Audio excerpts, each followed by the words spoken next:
பூஜை சாமான் க்ளீன் பண்ணுறதுக்கு வேண்டிய பக்கெட், ஸ்பாஞ்ச், ஸ்க்ரப்பர் எல்லாமே நான் தனித்தனியாக தான் வச்சுருக்கேன். நான் விளக்க போகிறதுக்கு முன்னாடி விளக்குல இருக்க ஆயில் எல்லாமே நான் தனியாக எடுத்து வச்சுட்டு, இந்த குங்குமச்சிமில் இருக்க குங்குமம், விபூதி, சந்தனம் அது எல்லாமே நான் தனித்தனியாக எடுத்து வச்சுட்டு தான் இப்போ நான் வெறும் பாத்திரத்தை பக்கெட்டில் போடுறேன். இப்போ பக்கெட்டில் போட்ட பாத்திரங்கள்லாம் பார்த்துட்டிங்கன்னா முங்குற அளவுக்கு நான் சுடுதண்ணி விட போகிறேன். சுடுதண்ணி விட்டு ஒரு 1/2 hour வந்து இதை ஊற வைக்க போகிறேன். ஊற வச்சதுக்கப்புறம் நான் பீதம்பரி பவுடர் இருக்குது அதுவும் அதுக்கப்புறம் வந்து இந்த நார்மல் டிஷ்வாஷர் லிக்விட் தனியாக இருக்கும், அதை வச்சு நான் க்ளீன் பண்ணி எடுக்கிறேன்.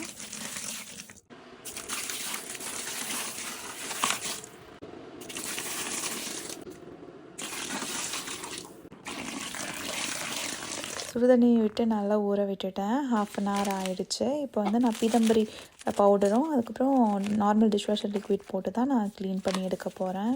க்ளீன் பண்ணதுக்கப்புறம் நீங்களே பாருங்கள் எவ்வளோ பளிச்சுன்னு இருக்குன்னு. அது போக நான் இந்த மாதிரி தான் க்ளீன் பண்ணுவேன்.